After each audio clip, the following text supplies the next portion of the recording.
No. Listo. Ya. Muy bien. Hola, pues buenas tardes a todos. Graciela, Sandra, Mayra, Yolanda. Ahora tocaron puros de sexo femenino y vamos a ver si llega alguien más Hola, buenas tardes.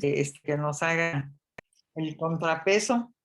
Pues miren, la idea de este encuentro realmente es que hagamos un pequeño taller. No es una clase expositiva, sino que viéramos algunos aspectos que ustedes hubieran notado o hubieran tenido algún comentario o problema en sus comités. En primer lugar, pues yo quisiera que me dijeran quién de ustedes está en un comité, ya sea de ética de investigación o de bioética. ¿Me quieres decir, Mayra? Yo no Hola. pertenezco. Hola, buenas No. tardes.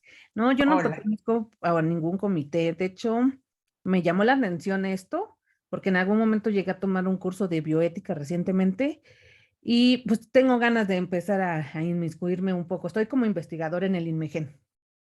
Ok. Entonces ahí ya hay comité de ética y comité de investigación.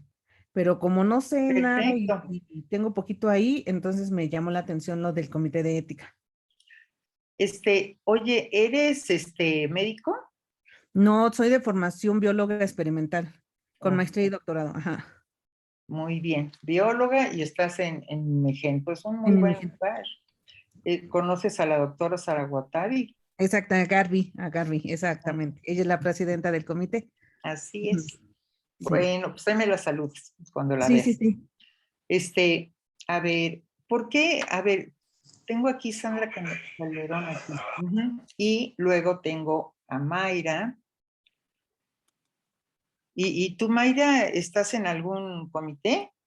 Ah, yo soy la que contesté, Mayra. Ah, sí, es que es lo que estoy viendo, que, ajá, es que se cambiaron las pantallas y ya me hice un poco de bolas, pero a ver, entonces tú eres Mayra. Y, Sandra, ¿estás en algún comité? Hola, buenas tardes. Hola. Sí, yo soy Sandra Calderón y Ujú. yo soy de Cuernavaca, estoy en un comité de ética en investigación con la Oh, doctora Sandra Raya, soy vocal secretaria. perfecto, muy bueno. Entonces, comité de ética de investigación. ¿Y Yolanda, Buenas estás tardes, buenas por tardes ahí? a todos. Yo soy de formación enfermera y tengo la especialidad en cuidados intensivos y estoy trabajando en un centro de investigación pequeño, realmente es de hígado y gastroenterología y son, pues, es la especialidad del doctor y en eso se enfoca sus investigaciones y soy su Ok, coordinadora de estudio. ok. Y tú estás, bueno, es un centro de investigación, pero no estás en comités. No, solamente en el centro. Ok, bueno. ¿Y Graciela? Hola, buenas tardes. Soy Graciela Mendoza, también de Cuernavaca, y coordino los comités de ética en investigación y el de ética en bioseguridad, junto con la licenciada Calderón y la doctora Sandra Raya. Ah, muy bien, muy bien. Ah, pues bueno, muy bien. Y luego, ¿cómo se llama Gigi Cosio? ¿Cuál es tu nombre? Aleli Mendoza. Ah, ok. A ver, sí, dime. Bueno, yo soy médico de formación con una especialidad en medicina legal.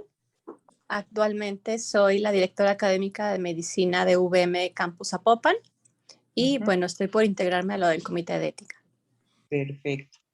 Entonces, hasta ahorita todos están en comités de ética de investigación.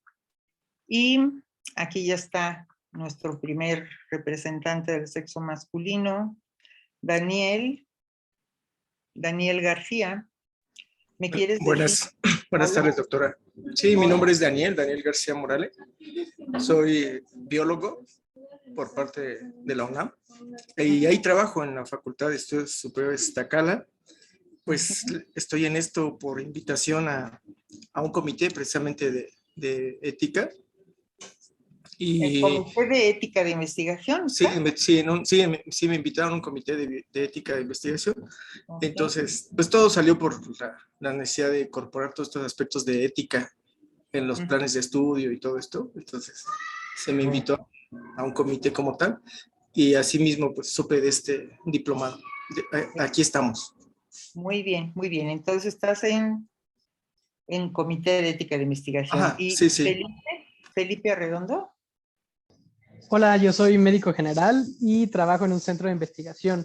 Yo no estoy como tal en los comités, pero en el centro donde trabajo están por abrir los comités.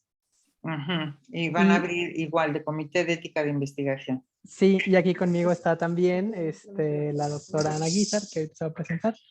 Hola, buenas tardes. Yo soy la doctora Ana Guizar. Yo soy egresada de la Universidad La Salle. Hace 2 años laboro en un centro de investigación y actualmente ese mismo centro de investigación ya está sacando pues sus propios comités y yo estoy encargada de ese proyecto.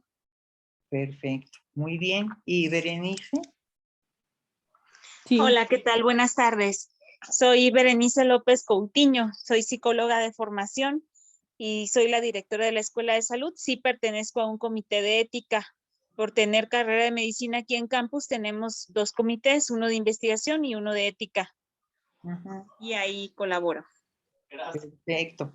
Entonces, por lo que veo, no hay nadie aquí de Comité de Bioética. Todos están en Comité de Ética de Investigación. Vamos a dedicar entonces la mayoría a esto.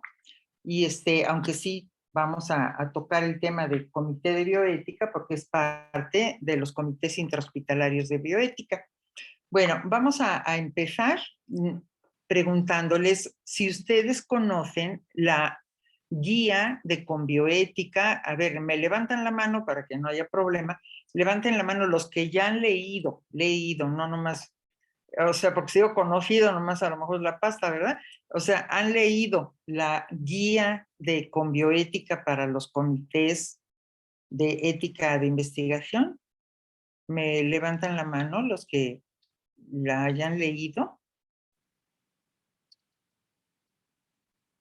A ver, no se amontonen. ¿No? A ver, Sandra. Ok. ¿Alguien más? Ok. Entonces, bueno, pues ahí tenemos un buen punto. Si puedes bajar tu manita, Sandra. ¿Alguien ha leído en la Ley General de Salud el reglamento de investigación para la salud de la Ley General de Salud, que es nuestro marco más importante? ¿Alguien la ha leído, por favor? Si levantan la mano. Ok. Felipe, bueno, y Yolanda. Muy bien. Ok. Entonces, yo creo que como la mayoría no ha tenido este acercamiento, yo quisiera comentarles que los comités de ética de investigación son sumamente importantes y además tienen no solamente un peso, sino una fuerza buenísima, porque es el único comité que puede parar un protocolo o dejarlo pasar, siendo que los protocolos, sobre todo que son de la industria farmacéutica, pues un día de retraso les cuesta a veces miles o millones de dólares si le paran un protocolo. Entonces hay que ser muy cuidadoso de ser justo, porque los comités de ética de investigación tienen 2 objetivos principales. A ver, ¿quién me los dice? ¿Quién me dice cuáles son los 2 objetivos principales de los comités de ética de investigación? ¿Qué es lo que tienen que hacer? Pues, ¿perdón? Tenemos que asegurarnos que la seguridad del participante en un protocolo de investigación. O sea, la evaluación de riesgo-beneficio en el sujeto. ¿Qué más? Bueno, el documento, bueno, nosotros a la hora de revisar un protocolo le damos prioridad como ética en investigación, la revisión del consentimiento informado que cumple con ciertos criterios y ciertas declaratorias. Ok, me La parece. finalidad principal, bueno, es la seguridad del participante. Exactamente. Esos 2 son los puntos, no los únicos, pero sí los más importantes. Es la evaluación de riesgo-beneficio, donde se ve la seguridad, y la autonomía del paciente, que es la carta de consentimiento. Y estos 2 puntos, pues tienen muchos problemas a veces para llevarlos a cabo. ¿Alguien de ustedes ha leído la Declaración de Helsinki? Si levantan la mano. Bueno, No pues, sé si se valga lo que nos han estado dando en el curso. no sé, porque yo no entro al curso. Digo, pero sí, se ha retomado de manera muy seguida. Ok, hay que leerla toda, ¿eh? Entonces, la Declaración de Helsinki es gracias Yolanda, es una de las declaraciones que tienen más peso y que aunque se han ido reformando y para mi gusto perdiendo calidad ética en los últimos años, de todas maneras tienen puntos muy importantes porque siendo declaraciones de la Asociación Médica Mundial, pues claro que tienen mucho peso. Y nosotros también hemos pues aceptado la Declaración de Helsinki como una parte ética y legal de las investigaciones. ¿Conocen ustedes las declaraciones de FIOMS?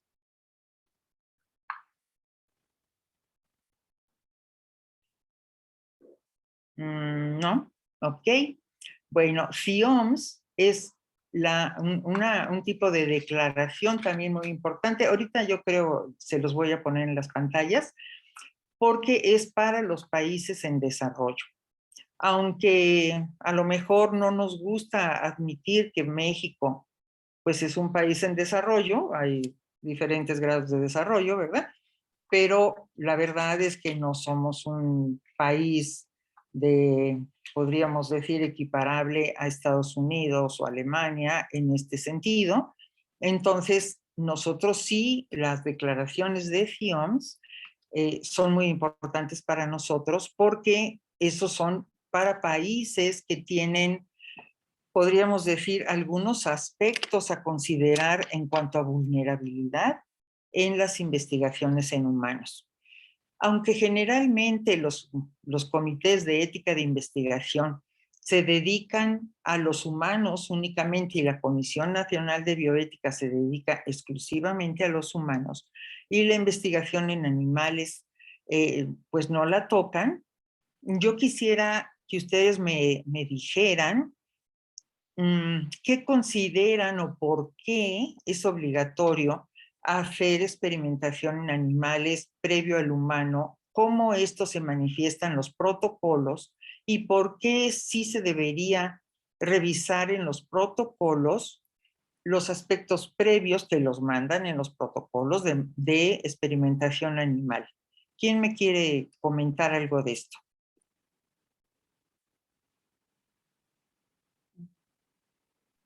Pues generalmente en el manual del investigador se comenta pues toda la información que se tiene del fármaco, y bueno, en fases muy tempranas pues es principalmente en animales que se tiene esta información y pues es muy importante que se tenga este antecedente, ya que los datos que se obtienen de estos pues bueno, se pueden extrapolar de cierta manera al humano, ¿no? Entonces, para poder iniciar la experimentación en el humano, pues tienen que tener ya una base de cuál es la dosis, cuál es como la dosis tóxica máxima que se tiene en los animales y de eso pues se puede calcular una dosis aceptable para un efecto terapéutico en el humano. Y también los eventos adversos que han presentado los animales. Eso es muy importante. Correcto. Exactamente, cuando se presenta un protocolo multicéntrico o de laboratorio a nuestro comité, generalmente en los comités lo único que se revisa es la parte humana. Pero esto pues es un error porque siempre hay que revisar la parte animal, porque aunque en el ámbito de los humanos y generalmente en la mayoría de los hospitales los protocolos que se manejan son fase 3, a veces fase 2, pero la mayoría son fase 3, de todas maneras los eventos adversos y secundarios que ya se han reportado en los humanos, si nosotros nos vamos a animales, a veces tienen otros eventos adversos y secundarios que cuando nosotros recibimos los reportes, por ejemplo, los reportes FIOMS, pues entonces ahí vemos que hay otros eventos adversos. Si se los correlacionamos con los de los animales, a veces podemos nosotros decir que efectivamente sí tenían una correlación, aunque al principio no se habían presentado en humanos.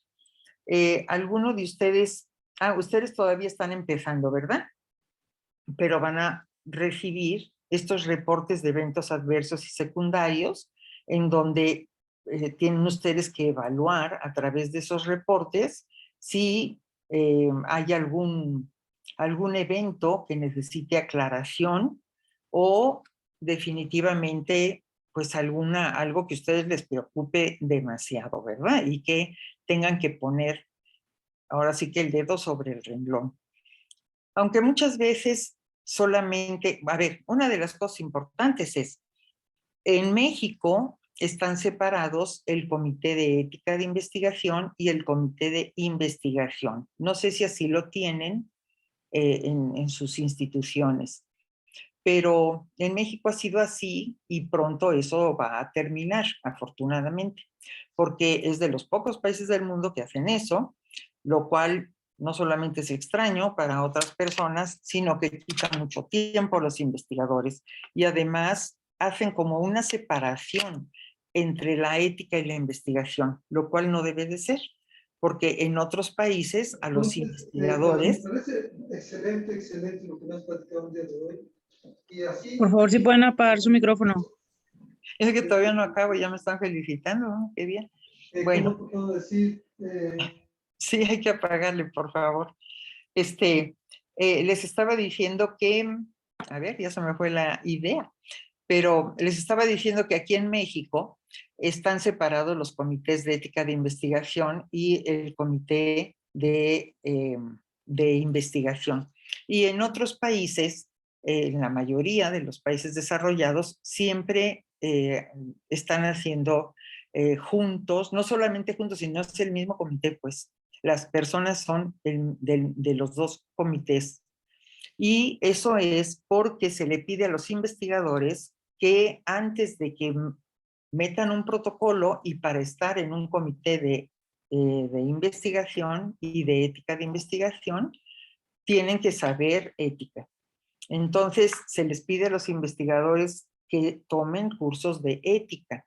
Y cuando pasan a los comités, pues solamente pasan por un comité. Esto además, como les digo, de hacer más fácil el recorrido de tiempo de los comités, pues hace que ambas personas o las personas que antes estaban en los dos comités, pues ahora sepan de las dos cosas, sepan de investigación y de ética de investigación. Por muchas razones que no viene al cuento ahorita platicar, se dividió aquí en México los comités de ética de investigación y los de investigación. Pero el nuevo coordinador con bioética, el doctor Patricio Santillán, pues ya tiene la idea de que pronto se van a unir los comités y va a ser un solo comité que va a ver la parte de investigación y la parte de ética. Hace un tiempo señalaban que para el Comité de Ética de Investigación solo bastaba ver la carta de consentimiento y el riesgo-beneficio. Pero ¿cómo se va a evaluar el riesgo-beneficio si no se sabe, por lo menos, lo más importante en investigación? Porque el riesgo y el beneficio precisamente lo obtiene uno de revisar la metodología de un protocolo. Entonces, no es que sean súper investigadores, por ejemplo, en el campo estadístico, eso sí es un campo de mucha más especialidad, pero sí tienen que saber si el proyecto, la metodología que ellos están sugiriendo va en contra de la dignidad de esas personas, de su vulnerabilidad en cuanto a la salud, si hay una protección suficiente. O sea, sí se tiene que revisar la metodología. Y yo me alegro de que pronto esto vaya a cambiar porque va a ser, les digo, más expedita la revisión de los protocolos y además más completa, porque vamos a tener en esos comités tanto personas de investigación como personas de ética y ambas que sepan. Los investigadores a lo mejor no saben tanto de ética como los que siempre se han dedicado a esto y los de ética no tanto de investigación, pero van a ser muy complementarios. No tenía yo pensado ponerles los documentos que hace poco les comenté, pero viendo que la mayoría no los conoce, voy a tratar de compartir pantalla y los voy a sacar de mi computadora. A ver, vamos a ver. ¿Por qué no se ve? Ah, ya. Déjenme ver aquí. ¿Cómo quito esto? Ay, ¿por qué no puedo quitarlo? A ver, voy a tratar de pasarlo y nos vamos a ir. Bueno, es que necesito una pantalla. A ver, déjenme ver cómo puedo quitar esto un momentito. Oh, ya los quité ustedes. Ya los puse, pero no puedo sacar la pantalla. A ver, ay, voy a tratar de mover esto. A ver, vamos a poner otra pantallita aquí. Y como ustedes saben, seguramente se han metido alguna vez a Conbioética, que como saben, pues la Comisión Nacional de Bioética, pues es nuestro orden regulador. Y aquí en la Comisión Nacional de Bioética, si ustedes se meten, van a ver una pestañita que se llama normatividad. A ver, está mi...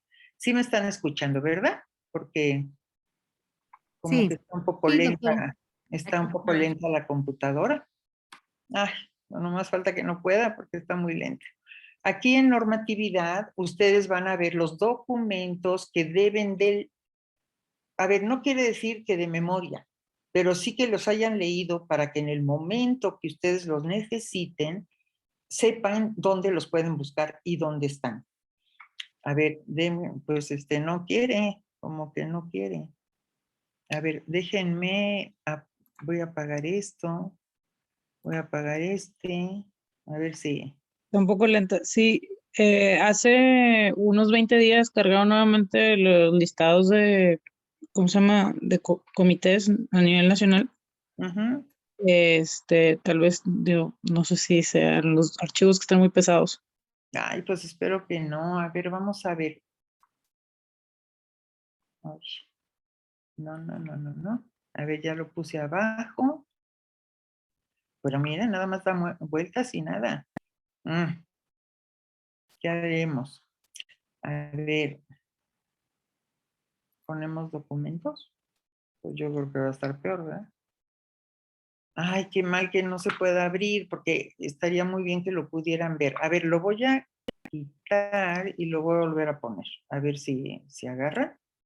Yo lo que quiero es nada más que vean dónde pueden ustedes localizar los documentos para que en caso de que porque los tienen que leer, eso sí, no aprendérselos, como digo. Y cuando ustedes tengan que hacer un acta, las actas de los comités de ética de investigación tienen que estar fundamentados en los documentos que se requieren. En este caso, pues ya sea en la Declaración de Helsinki o en algún documento de Conbioética, etcétera. Y sobre todo para aquellos que están organizando su comité, pues tienen, eso sí, que conocer bien la guía de Conbioética. A ver, vamos a ver si... O si alguno de ustedes tiene una computadora pues más potente y quiere que, y si quiere, baje aquí con bioética y ustedes lo van pasando. Yo les, mire, ya, agarró.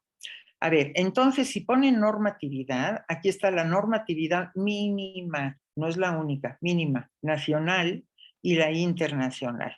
Entonces, si nos metemos en la nacional,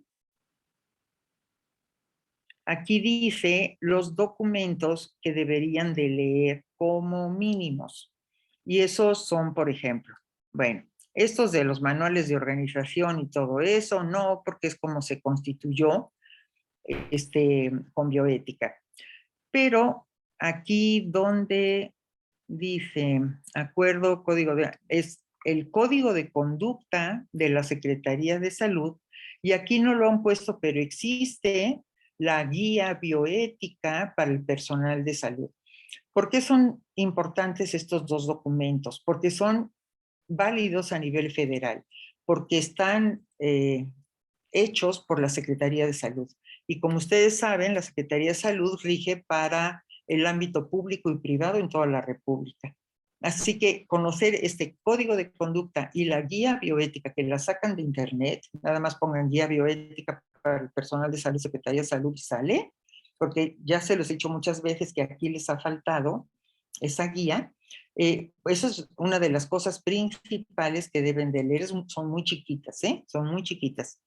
Luego, otro que tienen que leer, aunque yo creo que ya lo conocen, son la Carta de Derechos Generales de los Médicos, y ya pusieron con otro nombre de las médicas, que también tiene bastantes años, pero que son muy importantes. Y la Carta de Derechos de los Pacientes, que obviamente están en todos los hospitales, tanto la Carta de Derechos de los Médicos como la de los pacientes, están por las escaleras o en un cuadrito al lado del elevador, nadie los lee, pero es muy importante porque tiene cosas que se pueden retomar. ¿Para qué nos sirven estos documentos? Pues lo que nos sirve es que cuando nosotros queremos afianzar o hacer una solicitud o dar peso a lo que estamos diciendo, pues lo podemos, obviamente, recargar en alguno de estos documentos. O sea, según la Carta de Derechos Generales de los Pacientes, tal. Entonces es muy importante. Luego, obviamente, la Ley General de Salud, que a ustedes lo que les importa es el reglamento de la Ley General de Salud. Y luego, a ver, los acuerdos no nos interesan. Sí nos interesan porque es el acuerdo de disposiciones generales para la integración y funcionamiento de los comités de ética de investigación en las unidades hospitalarias. Entonces, este es otro acuerdo importante.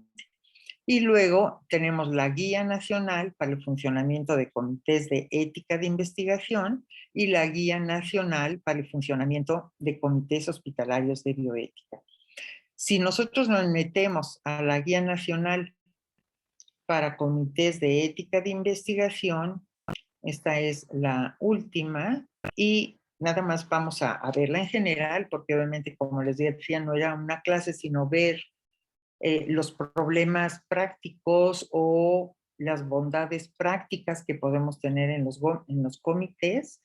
Este es, podríamos decir, lo importante para conformar un comité de ética de investigación y para que funcione un comité de ética de investigación, para que lo den de alta luego en Conbioética y para que puedan continuar en Conbioética, los registros de Conbioética, posteriormente a su alta. Entonces, si nosotros vemos aquí en el índice, en el marco conceptual, está la importancia de la ética, la investigación en seres humanos, o sea, lo general. Pero luego viene el marco jurídico de los comités de ética, que por supuesto es lo que les decía de la Ley General de Salud, y viene la definición, objetivo, funciones, función resolutiva, función de control y seguimiento, función educativa y obligaciones de los comités de ética de investigación. Como ven, pues aquí está el para qué son los comités de ética de investigación. Y es lo que les decía, este instrumento, podríamos decir, el Comité de Ética de Investigación, es sumamente importante, porque cada vez no solamente las investigaciones tienen obligatoriamente que pasar por los comités de investigación y de ética de investigación, sino que las personas cada vez tienen que estar más capacitadas, porque de ellas depende, como ustedes bien lo han dicho, la seguridad de los pacientes, el que continúe, porque los comités no están para sancionar ni nada más para ver al paciente, también es para apoyo institucional de la investigación. No estamos, por supuesto, para nada en contra de la investigación. Lo que queremos es que se haga bien, en forma correcta, científicamente y éticamente. Entonces, la función del Comité de Ética de Investigación es sumamente importante, porque además dentro de sus funciones está la función de seguimiento de los protocolos. No es nada más ver la carta o ver que no hubo en ese momento riesgo-beneficio, sino ahora ya es obligatorio el que se vaya al lugar donde está haciéndose la investigación y se hagan reportes de seguimiento, si se están llevando a cabo toda la normatividad que pretende la conbioética. O sea, sí es un trabajo importante e interesante. Y, por ejemplo, pues cada vez más hay investigaciones que se apartan del sentido propio de la medicina, como son investigaciones que no se están haciendo todavía aquí muchas, pero sí en otros países, en el ámbito, por ejemplo, de la medicina perfectiva o de claramente del transhumanismo. Y todo eso, el único que puede ver y que puede, podríamos decir, hacer esto ético o parar ese tipo de investigaciones si son antiéticas, pues es el mismo Comité de Ética de Investigación. Entonces, el poder que tiene un comité de ética de investigación es sumamente importante. Muchas personas creen que solamente les dan papeles y pues lo que diga el papel y ya. Pero ustedes saben que eso no es así. Ustedes tienen todo el derecho y la obligación de hablar con el investigador principal, citar al investigador principal para que aclare algún aspecto que hayan tenido, no solamente en el protocolo, sino en los posteriores reportes, o si el investigador principal no lo hace así a su solicitud, mandar solicitudes al mismo laboratorio para que haga alguna consideración, ya sea en la carta de consentimiento, ya sea en alguna parte de metodología, o consideraciones respecto a los efectos adversos o secundarios que han visto ustedes en un reporte y que necesitan aclaraciones. Entonces, el poder, podríamos decir, del Comité de Ética de Investigación cada vez es más fuerte y más importante, y por lo tanto, para no parar investigaciones, para que éstas sean éticas y para que a la vez los sujetos de investigación estén suficientemente protegidos, necesitamos comités que funcionen adecuadamente. Y un punto para esto no es la buena intención, sino el conocimiento. Todos nosotros sabemos que las buenas intenciones en medicina no son suficientes, ¿verdad? Ni en ninguna profesión, igual aquí. Lo primero es conocer, y por lo pronto pues vamos a darle una pasadita rapidísimo a la guía. Aquí en esto de la función resolutiva, lo que nos está diciendo es cuál es el objetivo del comité en cuanto le dan un protocolo y qué debe hacer con ese protocolo. Y como ven ustedes, el siguiente punto dice control y seguimiento. Entonces, eso es un punto muy importante que se los van a preguntar cuando quieran ustedes otra vez seguir en Conbioética en su registro. ¿Cuántas veces han ido al lugar donde están los protocolos y se han visto si se cumplió o no se cumplió lo que ustedes han pedido que se realice en esos protocolos? Y luego tienen una función educativa, que supone que ustedes pues van a ayudar tanto a los investigadores como a las personas que quieren participar en una investigación, cuáles son sus derechos y sus obligaciones. También tienen obligaciones los sujetos de investigación. Yo les pediría, por favor, que vayan tomando nota de alguna duda para que ahorita que le demos una pasadita, pues lo veamos. Luego dice, ¿cómo se maneja un conflicto de interés? Algo muy importante. ¿Cuáles serán los recursos y financiamiento del comité? La privacidad y confidencialidad, la integridad científica, la transparencia y la independencia de su funcionamiento. Aquí explican que los funcionarios de las instituciones no pueden ser parte del comité, o que los jefes de servicio, por ejemplo, no pueden ser parte del comité para que no haya este problema de independencia de funcionamiento. Para integrar un comité de ética de investigación, ya sea nuevo o cada máximo 2 periodos pues, de 3 años, se tiene que renovar el Comité de Ética de Investigación. Aquí explica cómo se integra, qué requerimientos de los integrantes, cuando se cambian los integrantes que hay que hacer, la formación de los integrantes, los especialistas internos y externos, la designación, las funciones de los integrantes y la instalación. En este otro apartado, cómo va a funcionar el comité, cuáles son sus reglas, sus sesiones, sus registros. Por supuesto, ustedes para quedar registrados en el comité, en Conbioética, tienen que tener los documentos de este manual. O sea, tienen que ustedes hacer un manual propio en el cual, por ejemplo, digan cómo van ustedes a integrar el Comité de Ética de Investigación, cuáles van a ser sus reglas, cuáles van a ser sus procedimientos, los documentos que requieren para ese procedimiento, y claro que esta guía pues les sirve muchísimo. Luego los criterios de evaluación de las investigaciones, cómo tomar una decisión, qué documentos de archivo deben de tener, las investigaciones del comité, el rol del investigador, los trámites del comité, que son la solicitud, como les decía, de registro, de modificación, de renovación, y luego los seguimientos que deben de hacer, la cancelación del registro, y aquí les ponen un ejemplo de formato de declaración de no conflicto de intereses. Me ponen varios anexos, el de confidencialidad, el de la carta de designación de integrantes, el acta de instalación, el de contenido de formato de consentimiento y los de dictamen. Y como ven, pues ustedes se pueden guiar muy fácilmente con estos documentos. Me gustaría saber si ya les di una idea así muy general, aunque sea de esta guía, cómo la ven y si tienen alguna duda. Uy, Dios mío. ¿Sí me estaban oyendo? Sí, doctora. Sin ninguna duda.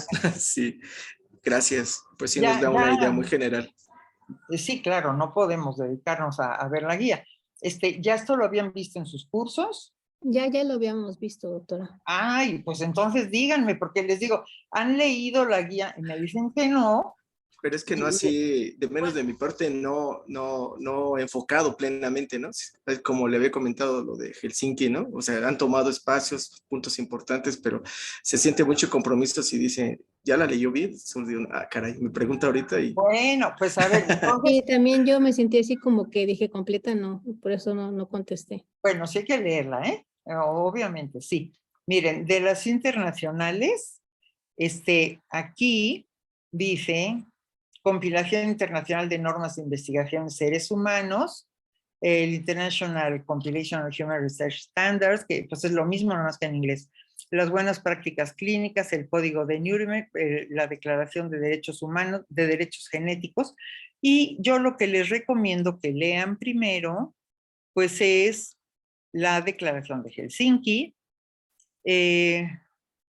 las normas de redacción de consentimiento de FIOMS, que les decía que son documentos muy importantes para nosotros, porque son investigación en vías de desarrollo, las pautas de FIOMS, aquí está, pautas éticas de FIOMS, y pues yo creo que para empezar, pues yo creo con eso, y luego pues van leyendo todo lo demás. No lo vamos a empezar a leer todo, pero creo que sí es importante, y obviamente no es muy amplia la Ley General de Salud, el reglamento de investigación para la salud de la Ley General de Salud no es amplia, son como 4 paginitas, pero todo eso está en la guía, nada más que por artículos está en el reglamento de la Ley General de Salud. Ok, bueno, dicho esto, me imagino entonces que ya lo vieron, esto también, ¿sí? Pues díganme. Sí, en forma muy general ya, doctora. Ok, bueno, pues entonces, pues ustedes van viendo a su tiempo de leer estos documentos.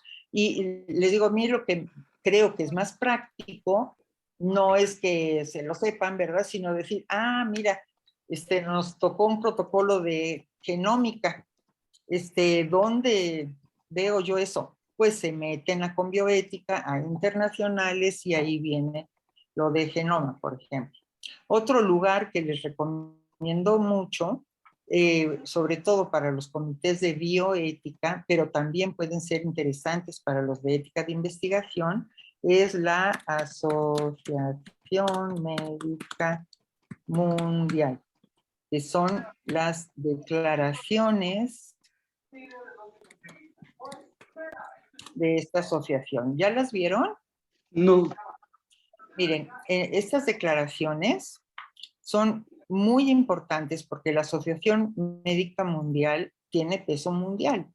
Y obviamente, si ustedes quieren, como les digo, ¿para qué nos sirven las declaraciones? Pues para apoyarnos en nuestros argumentos.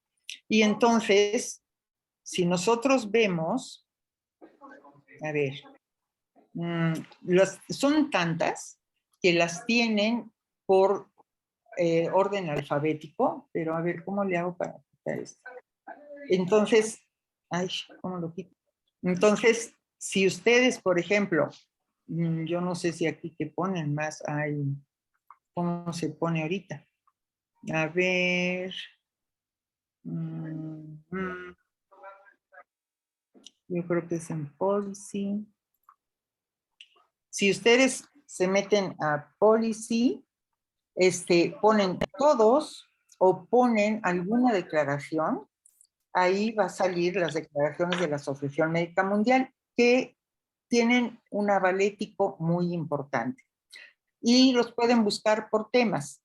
Si ustedes, por ejemplo, tienen un protocolo de, vamos a poner otra vez el caso, de genética. Ay, no sé. Genética. Entonces, quieren saber si hay alguna declaración, claro, aquí están poniendo de 1980 al 22, pero bueno, vamos a buscar. Vamos a ver si salieron, y aquí les salen las declaraciones mundiales de genética. Entonces, aquí dicen, Statement on Stem Cell Research. Aquí la declaración de ética de Consideration regarding the use of genetics in healthcare.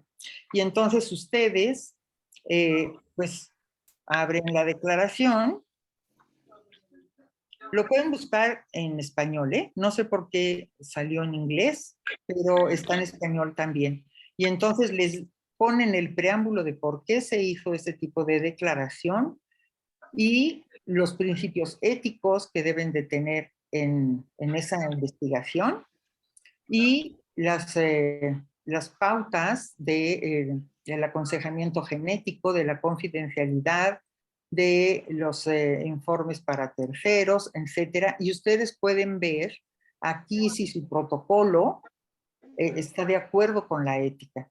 Y como ven, pues es bastante fácil. Vamos a poner otra cosa. Por ejemplo, no sé, vamos a poner investigaciones en niños. A ver, voy a tratar de ponerlo en español. A ver. Aquí ya está. Entonces, investigación en niños. Vamos a ver si sale así.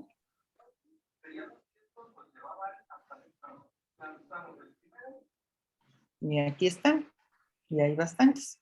Entonces, si ustedes tienen un protocolo en niños y, por ejemplo, dice declaración, apoyo en la salud para niños de la calle, para radiación solar, para delitos con los trasplantes, para enfermedades cardiovasculares, para información de salud para todos, para género en la igualdad de género en la medicina. Entonces, ustedes van viendo qué tipo de investigación y qué les serviría, e igual si están en un comité de bioética. Si están en un comité de bioética, vamos a poner algo así como que muy frecuente. Vamos a poner, por ejemplo, aborto. Y ustedes quieren saber qué dicen las declaraciones éticas respecto al aborto. Pues nada más lo ponen y aquí están las declaraciones. Y aquí está contra el aborto en Nicaragua, el aborto por selección de sexo y feticidio, el término de embarazo por indicación médica, sobre la esterilización forzada. O sea, como ustedes ven, es muy fácil, interesante y con un peso internacional este tipo de declaraciones que las pueden conseguir muy rápido y les pueden aclarar puntos importantes. Me gustaría saber su opinión o si tienen alguna duda o algo hasta ahorita de lo que hayamos visto. ¿Sí? No, doctora, está todo bien. Bueno, en mi caso está bien. ¿Y no tienen ningún comentario, ni dudas, ni nada? ¿No tienen un comentario al respecto? Sí, yo no conocía esta página y se me hace muy, muy buena recomendación, ya que aquí manejan todos los temas. Entonces, a la hora de revisar un protocolo, podemos sin problemas, yo creo que meternos aquí, buscar las declaratorias y dar una opinión más acertada hacia el protocolo. Así es. Entonces, bueno, pues me parece muy bien. Y entonces ya nos vamos a ir.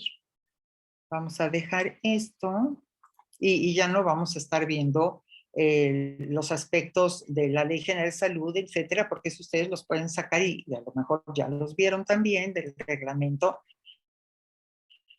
de investigación en humanos en México en la Ley General de Salud. Bueno, entonces me gustaría saber, ya que nos pusimos de acuerdo, qué deberían de saber y dónde lo pueden encontrar. ¿Cuáles son los problemas más importantes que ustedes consideran podríamos ver en este pequeño taller? ¿Qué dudas tienen respecto a los comités? Si han tenido o cuáles son sus dudas respecto, en este caso, al Comité de Ética de Investigación, que la mayoría está en ese.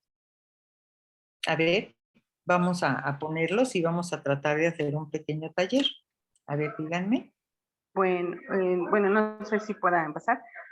¿Sí? Hemos tenido algunos protocolos en donde se involucran a los niños.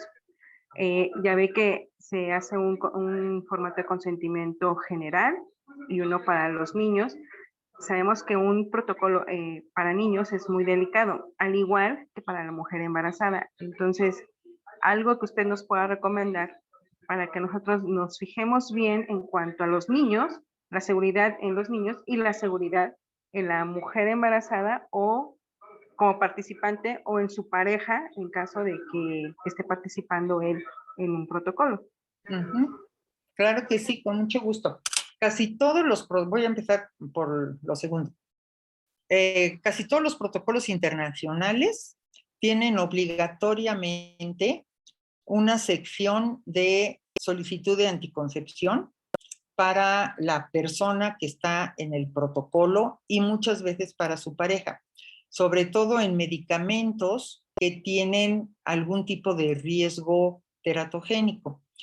Para la parte internacional, lo que se pide es métodos anticonceptivos modernos, así les ponen. O sea, no aceptan métodos de planificación familiar, como es, por ejemplo, el método Billings, el método Creighton, el ritmo, etcétera, no, los naturales. Y eso es un aspecto que se ha visto en varios protocolos, porque nos ha tocado comunidades que no quieren métodos modernos, sino que son comunidades que quieren los métodos naturales. Y eso ha sido un problema que se ha solucionado, y eso era un protocolo de cáncer, se ha solucionado pidiendo a los participantes abstinencia. Y eso, aunque suene imposible, sí es posible, cuando la persona lo acepta y la persona está motivada a hacerlo. Pero sí, los laboratorios internacionales siempre piden métodos anticonceptivos modernos. Y otro de los puntos que ponen las cartas de consentimiento, a veces, es que se use un anticonceptivo en la mujer y en el hombre para evitar el embarazo, y que haya, en caso de embarazo, porque a veces hay embarazos durante el protocolo, eso es muchas veces uno de las categorías de exclusión. Entonces estos pacientes se excluyen del protocolo, pero hay un seguimiento durante el embarazo y post-embarazo, porque al laboratorio, obviamente, y a todos nosotros, nos interesa saber si esa molécula o medicamento que se estaba utilizando pasa la barrera placentaria o pasa la barrera de lactancia o si es teratogénica. Entonces, todo eso pues viene en los protocolos. ¿Qué se puede hacer en la práctica? En primer lugar, el investigador principal o la persona encargada por el investigador principal tiene que hablar en las parejas en el caso de que se pida que no haya embarazo y concientizarlas perfectamente bien para que haya un compromiso por parte de esa pareja para lograr el no embarazo durante el periodo de ese protocolo. En el caso de embarazo, hay protocolos específicos para embarazada, porque pues como aquí son dos personas, o sea, no solamente es el adulto, sino el bebé en formación, se pide generalmente, en el caso del embarazo, la mayoría de los protocolos se aplican a partir del 5º mes, porque el periodo más teratogénico, como ustedes saben, pues son los 3 primeros meses. Entonces, la mayoría de los protocolos están entre el 5º y el 7º mes, y generalmente del 7º mes al 9º tampoco se realizan por la posibilidad de adelantar el parto. Entonces, ¿qué es lo que se debe de hacer en estos casos? Tiene que ser con un riesgo-beneficio muy amplio para la mujer embarazada, el que en animales no se haya reportado acción teratogénica, y por eso les decía que es importante ver los eventos adversos en animales, porque claro, a lo mejor en humanos no se han reportado porque no se han hecho, ¿verdad? Pero no quiere decir que en animales a lo mejor no se haya visto y todavía no se apuntan en humanos. Así que por eso era importante que se viera los eventos adversos en animales. Y obviamente el seguimiento en caso de embarazo. En el caso como tú dices, se requiere un consentimiento en los niños, se llama asentimiento. El consentimiento se lleva en los padres, o sea, en el caso de investigación en niños, se hacen 2 tipos.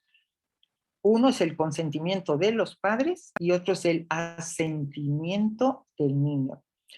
En México con bioética es algo un poco extraño, porque en la mayoría de los países el asentimiento se solicita a niños mayores de 12 años. Y cuando son menores de 12 años, se le pide a los padres y se le pregunta al niño si está de acuerdo.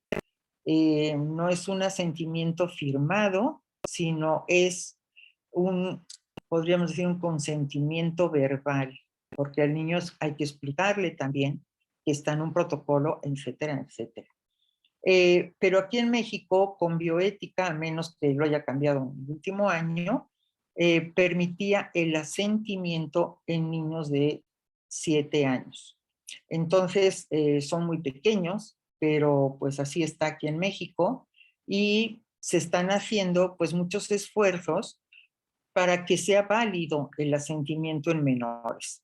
Porque aquí en México, en la mayoría de las instituciones que manejan niños en la cantidad suficiente para hacer un protocolo, pues son generalmente del Estado. Y entonces, pues con mucha frecuencia, estos niños vienen de provincia o de población muy vulnerable, en donde los asentimientos que vienen de Estados Unidos no son pues muy posible aplicarlos a ellos porque no tienen muchas veces las condiciones previas para comprender lo que es una investigación y qué se les va a hacer. Así que No sé si esto te aclaró o quieres algún otro punto más específico. No, muchas gracias, sí quedó muy claro. Ok. Bueno, pues muchas gracias a ti. ¿Alguna otra duda que tengan en su práctica o que quieran que comentemos? Yo tenía una duda, doctora. Una de las pues, finalidades de los comités es velar por la seguridad del paciente. Entonces, siempre he tenido la duda de, o sea, al centro le llegan los reportes de los SUSARs a nivel internacional, los someten a los comités, pero digo, varía mucho de molécula a molécula, ¿no? O sea, hay moléculas que son muy poquitos y hay moléculas que llegan muchísimos en un mes, por ejemplo. Entonces, ¿cuándo el comité determina, ¿sabes qué? Está habiendo demasiados eventos relacionados, hay que parar el estudio. Esta parte me genera mucha duda y no sé si en su experiencia alguna vez haya su comité parado algún protocolo. A ver, creo que la pregunta es muy conducente y por supuesto eso es uno de los problemas que tienen los comités.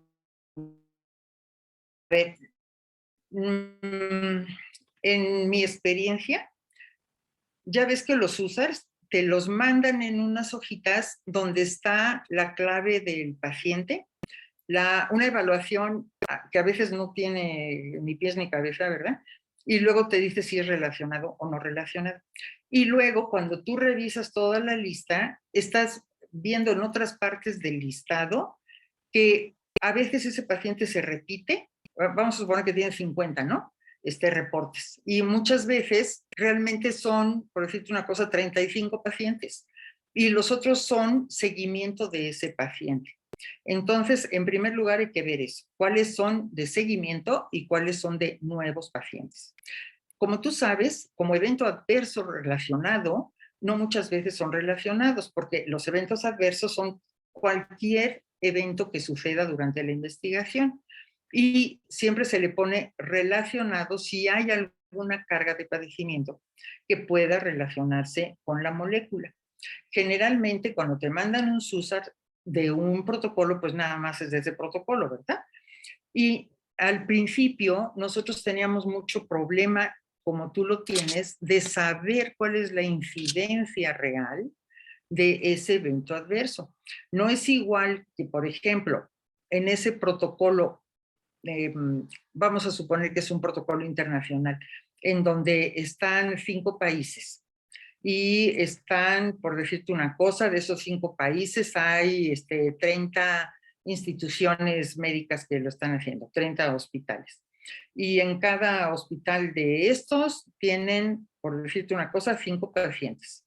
Entonces son 5 por 0, 0, 5, 3 por 5, 15 y son 155 pacientes.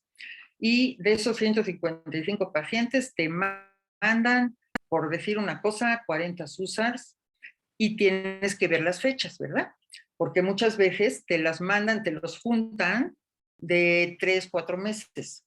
Entonces habrá que ver las fechas. Pero si en ese periodo, vamos a suponer, tuviste 40 SUSARs y tú haces una relación de qué padecimientos son los más frecuentes ahí, vamos a suponer que de esos 20 tuvieron anemia, 2 se murieron por un infarto, luego otros 15 tuvieron problemas gastroenterológicos, una cosa así.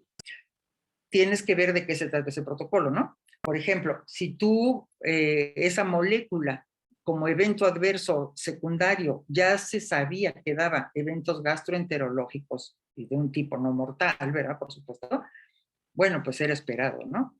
Si vamos a suponer que era un protocolo de pacientes cardíacos y esas personas tenían 85 años, colesterol elevado, ya habían tenido un infarto previo y ya tenían, te digo, 85 años y 2 se murieron de infarto, pues la verdad es esperado también. Pero si ustedes ven que hay algo que se repite y se repite, y que no estaba bajo, pues bajo lo esperado en ese tipo de pacientes. Por eso hay que leer los criterios de inclusión para ver qué tipos de pacientes eran, pues entonces eso sí puede llamar la atención. Si es algo que se repite mucho y no estaba dentro de los eventos adversos o esperados, lo que se hace generalmente es pedirle al investigador principal que les aclare ese punto. O sea, ¿qué se les dice? Investigador principal menganito, hemos revisado los USARs y vemos que es muy frecuente la anemia, por ejemplo. Y no me habían ustedes reportado que iban ustedes a estar haciendo biometrías periódicas, por decir una cosa, ¿no? Que no los hubieran considerado. Quisiera saber cómo van a manejar esto. Ok. Pero vamos a suponer que en lugar de 2 pacientes muertos, tienen 10 pacientes muertos, ¿verdad? Por infarto, en 40. Pues como que ya se sale de la probabilidad.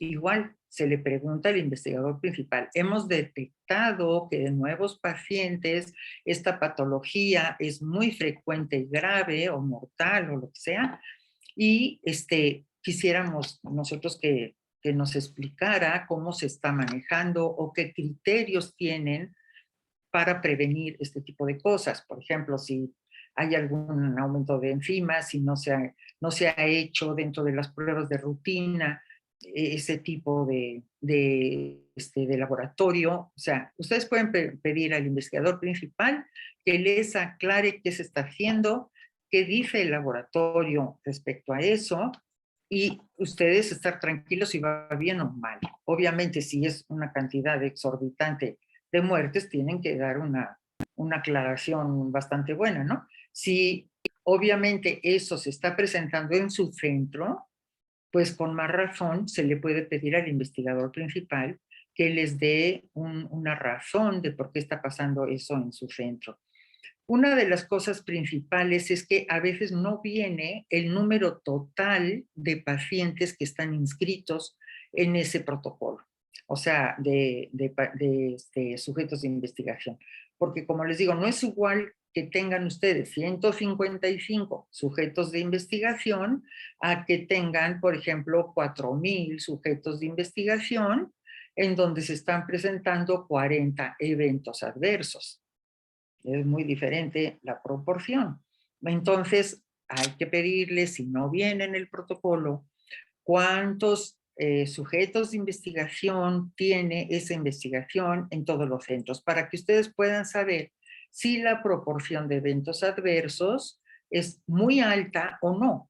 Por ejemplo, en el caso de 4,000 sujetos de investigación con 40 sujetos de eventos adversos y 2 muertes, no es igual que con 155 sujetos, 40 eventos y 2 muertes. O sea, cambia. Entonces, por ahí va el asunto. Comunicación con el investigador principal y que él pregunte a la farmacéutica. Claro, si ustedes están haciendo protocolos aquí en México, pues es mucho más fácil, o son de su hospital, pues obviamente todavía es más fácil. Pero yo creo que la evaluación es, como les digo, en primer lugar, saber la proporción para poder ver si ese es un evento adverso frecuente o no. En segundo lugar, conocer los eventos adversos y sobre todo estar pendientes si son de repetición, los eventos adversos graves o la mortalidad, para que así ustedes puedan también hablar con el investigador y que explique por qué hay ese tipo de eventos adversos y qué se está haciendo para prevenir ese problema. Y por supuesto que si continúan las muertes y no hay ningún cambio en las medidas de protección del paciente, pues sí se puede parar un protocolo. Pero como les digo, parar un protocolo hay que pensarlo muy bien, porque es algo no solamente muy costoso para la empresa que lo esté haciendo, para el hospital si lo está haciendo, y para el investigador si lo está haciendo, y para los pacientes que les está yendo bien en el protocolo. Entonces sí hay que pensarlo muy bien, pero hay que tener comunicación con el investigador principal. No sé si te pude aclarar o quieres que aclare algo más. No, sí, está perfecto. Muchas gracias. Ok, pues miren, yo lo que creo es que los investigadores principales están completamente de acuerdo de hablar con los comités, porque ellos también quieren que las cosas salgan bien. Y definitivamente yo sí creo que la industria farmacéutica sí quiere que las cosas salgan bien, porque eso les garantiza su negocio, que muchas veces pues han salido en las películas y así fraudes de las industrias y todo eso. Bueno, pues puede ser que sí, ¿no? Pero cada vez con este tipo de controles y el instrumento más importante para que las cosas sean éticas es el Comité de Ética de Investigación Local.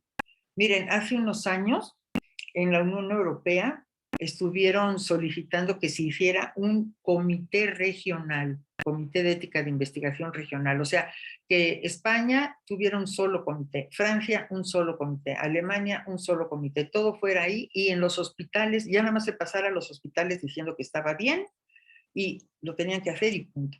Yo creo que eso es un grave riesgo, porque puede haber ahí sí muchos conflictos de interés. En cambio, si pasan a los hospitales donde se está haciendo ese protocolo y está la supervisión posterior de los miembros a las personas que están haciendo ese protocolo y no hay conflictos de interés generalmente en los comités de los hospitales, se resguarda muchísimo mejor la seguridad del paciente. A mí me pareció así como que terrible. Qué bueno que no lo llevaron a cabo al final, porque pues, por supuesto se han de haber dado cuenta del peligro que eso tenía. Pero definitivamente el Comité de Ética de Investigación, les digo, es uno de los lugares que tienen más peso para que se haga una buena investigación, no solamente científica, sino ética. Así que, pues bueno, yo creo que sí. A ver, ¿alguna otra duda que quieran que comentemos un momentito? Yo, doctora. Bueno, ¿Sí? es mi percepción de, yo no soy médico, o sea, estoy entrando, digamos, en un ambiente muy interesante, pero tengo la percepción que una cosa dice el reglamento o los contextos que tienen como más ideales, digamos, y a la hora de hacerlo me parece que se quedan muy cortos, ¿no? Pongo un ejemplo. Y no sé si sea en todos lados o eso es lo que yo tengo que aprender, ¿no? En el caso del consentimiento informado, lo que he entendido es que se debe adecuar a las personas que van, a las personas que en su lenguaje y todo eso, pero me parece que la mayoría utiliza como un estándar ya de los consejos informados, ¿no? Lejos está uno de conocer en realidad quién va a leer eso y quién lo va a firmar, o eso me parece, ¿no? Entonces ahí como que digo, una cosa, está todavía como, hay un espacio considerablemente significativo. Entonces mi pregunta es, ¿se trabaja sobre eso? ¿No se trabaja? ¿Se lleva esta dinámica? Eso, por poner un ejemplo, ¿no? Tengo otro que me llama mucho la atención también. La ley o bueno, el reglamento dice que los comités pueden como hacer el seguimiento de la investigación, no solo el protocolo, firmarlo, sino como hacer el seguimiento y hasta la publicación, por lo que entendí. Sí. Y yo lo que estoy viendo es que en realidad, o mi pregunta es, ¿quién lo hace en realidad, no? Si lo están haciendo todo el comité, es individual, alguien levanta la mano y dice, yo lo voy a seguir, o sea, no sé, me generan muchas preguntas de ese sentido. Gracias. Pues sí, pues tienes toda la razón, por supuesto. Mira, a ver, voy a agarrar lo del final, lo del seguimiento. Si viste ahora que nos metimos a la guía de Conbioética, ahí dice que es obligatorio hacer el seguimiento. Pero yo conozco muy poquitos comités que hacen seguimiento. ¿Por qué? Porque hasta ahora, hasta la evaluación anterior de Conbioética, los comités no la había incluido en la evaluación. Como ahora ya la incluye, seguro que van a hacer seguimiento. Pero por todos estos años, lo que pasa es de que la mayoría de las personas que están en los comités de ética de investigación, pues están, por supuesto, en forma voluntaria, porque están conscientes de la importancia de los comités de ética de investigación, pero pues no quieren tener mucho tiempo, porque están trabajando, porque tienen obviamente otras obligaciones dentro de su institución, porque no les han liberado tiempo, que esa es una de las cosas que tiene que hacer la institución donde uno trabaja, liberar el tiempo suficiente del trabajo de esa persona para que pueda cumplir todo lo que pide con bioética, porque no es posible que quieran que dé, por decir una cosa, su consulta de tiempo completo y además esté en el comité de ética de investigación y haga seguimiento y haga papel de educativo en la institución, y etcétera, etcétera, ¿no? Pues ¿a qué horas? Tiene que haber algún tipo, y esto lo tiene que gestionar el mismo comité ante las autoridades, de liberación de tiempo para que esto se pueda hacer, porque pues no se hace magia, ¿verdad? Entonces, el seguimiento, lo que consiste, en la mayoría de los hospitales aquí en México que se hace investigación, se hace en el mismo hospital, ya sea público o privado. Cuando es internacional, es una investigación multicéntrica internacional, de todas maneras se hace en el mismo lugar donde se ve el protocolo. Es muy raro, aunque sí puede ser. Por ejemplo, vamos a suponer que una clínica del Seguro Social, vamos a poner de nivel 2, ¿no?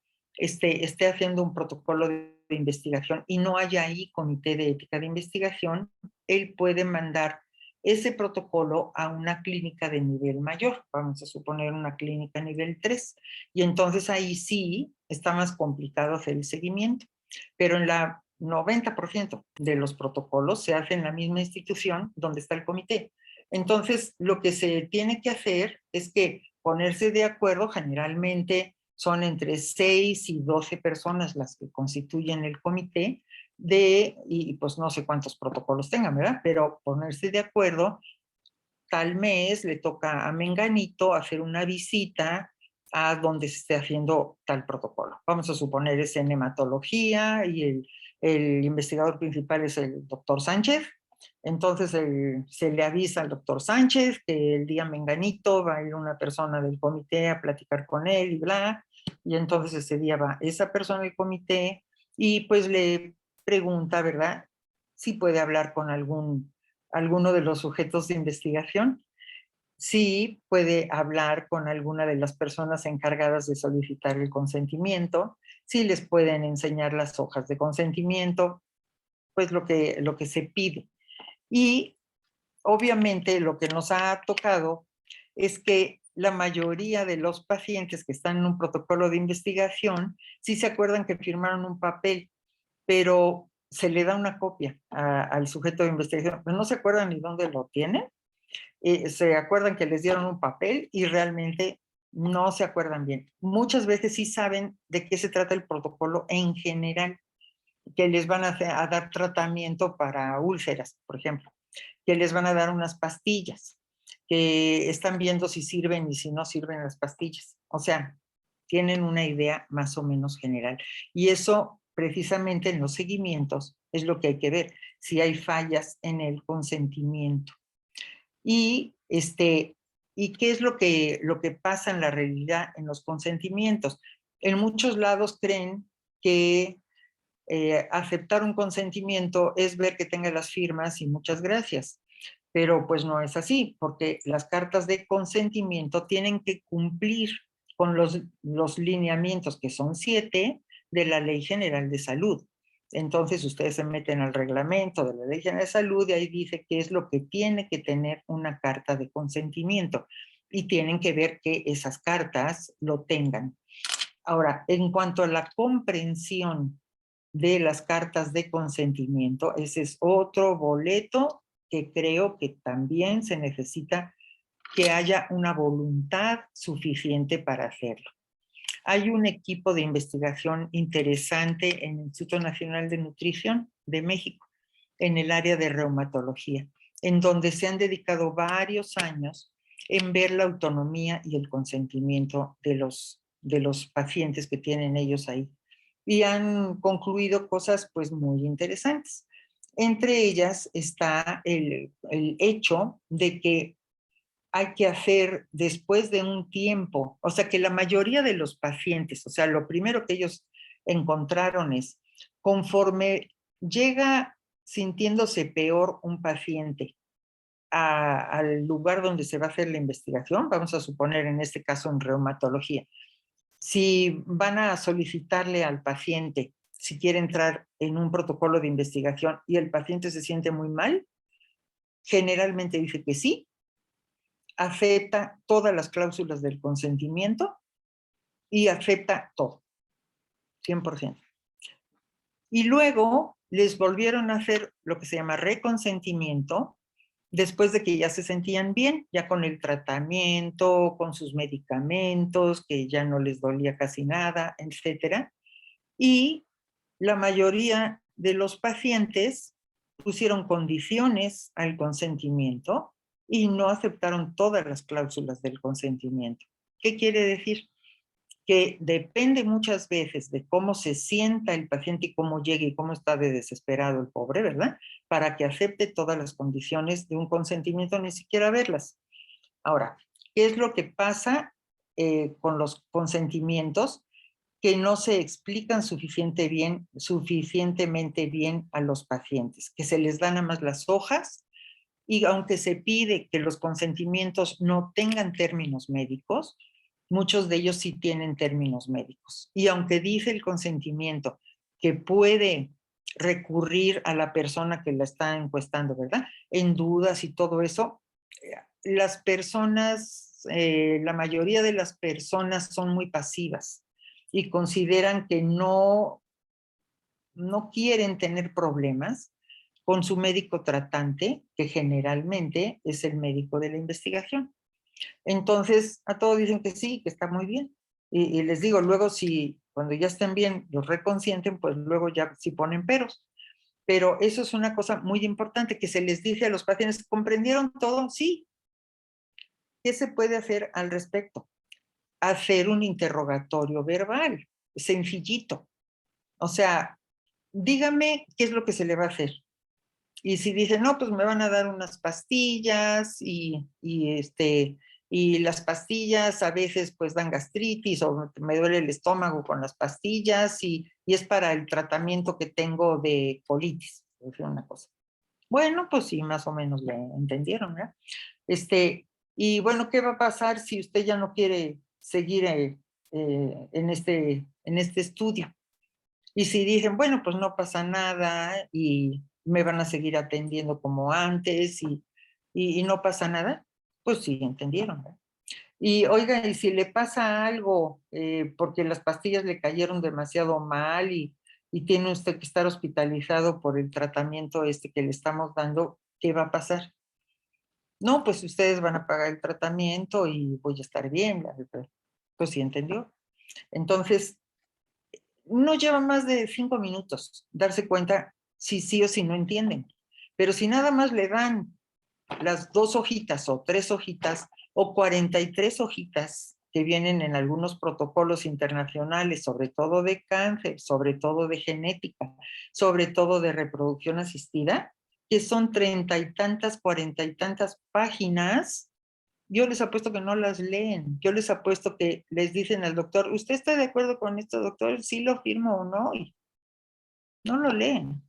Entonces, hacer un interrogatorio verbal, sobre todo si la persona es muy vulnerable y que a lo mejor ustedes creen que no comprendió bien el contenido, se les hace unas cuantas preguntas así de sencillas y a su forma de hablar y se da uno cuenta perfectamente si sí o si no comprendieron. Muchas veces se les ha pedido a instituciones que son pequeñas, por ejemplo, de que hagan consentimientos ad hoc para su población. Por ejemplo, en unos hospitales que eran pues para personas muy vulnerables, de muy bajos recursos y también de muy baja escolaridad, se les pidió que hicieran una carta de consentimiento en donde se les ponía lo mínimo con letras grandes, porque también esa es otra. Muchas personas no saben bien leer y si le ponen una cosa con letras chiquititas y varias páginas, es que no lo leen, porque en su vida han leído una cosa de ese tamaño.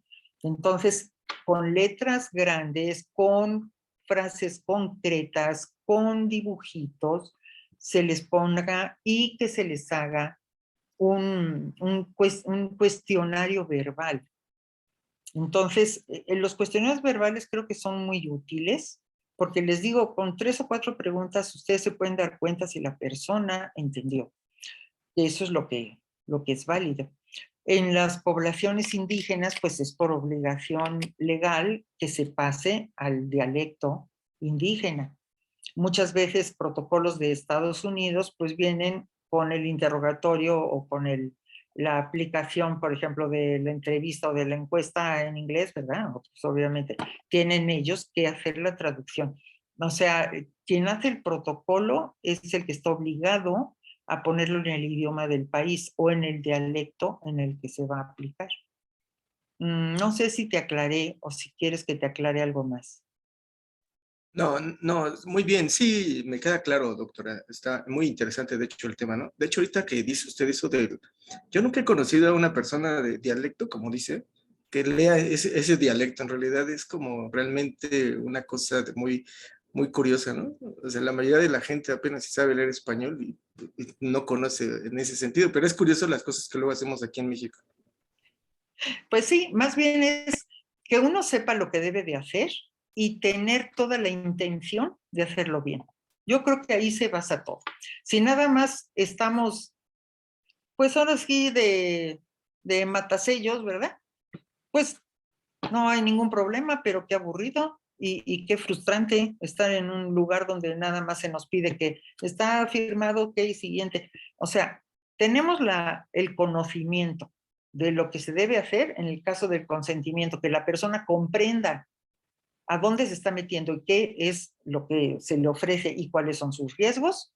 Si estamos convencidos de esto, pues vamos a hacerlo, a ver de qué forma, pero hacerlo. Tiene que haber, por supuesto, un documento que avale, por supuesto, pero eso no impide que nosotros estemos seguros de que esa persona entendió lo que se le está proponiendo. Ustedes a ver, me dijeron que ya habían hablado sobre Helsinki. Díganme qué opinan de los protocolos con placebo y si estuvieron viendo en alguna parte de sus cursos la cobertura post protocolo.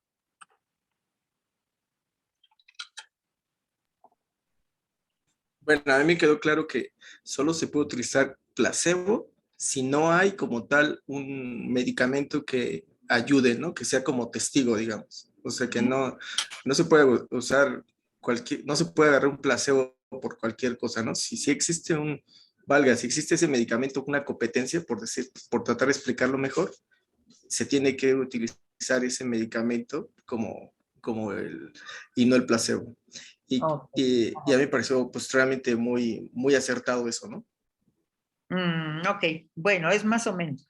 A ver, actualmente, a ver, en animales, sí se le da el medicamento al animal, nada más, contra placebo, o sea, contra nada. Pero eso es en animales. En los humanos esto no es permitido más que en algunos casos específicos. Y eso está en Helsinki y está también en CIOMS y por eso es importante leerlo. En caso de placebo en general de algún tratamiento, vamos a suponer que el placebo es la molécula H, ¿verdad? Y lo que tenemos que dar en lugar del placebo es el tratamiento estándar aceptado para esa patología. Vamos a poner algo así muy sencillo, ¿no? Vamos a suponer que es un medicamento para la gastritis y es un medicamento nuevo que se llama H y entonces, ¿cuál es el tratamiento estándar para la gastritis? Entonces, vamos a suponer algo así muy sencillo y pues le vamos a dar, por decir una cosa, a ver, díganme algo que se dé rápidamente un bloqueador H. A ver, vamos a darle, ¿qué? ¿Qué pasó?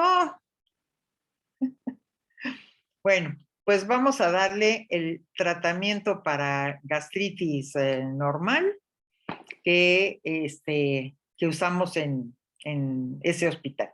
Vamos a ponerle, por ejemplo, el gel de aluminio, por ponerle una cosa algo más sencillo. Entonces, si ese es el tratamiento estándar que se usa para esa patología, eso le vamos a dar a unos pacientes y a otros les vamos a dar el tratamiento H.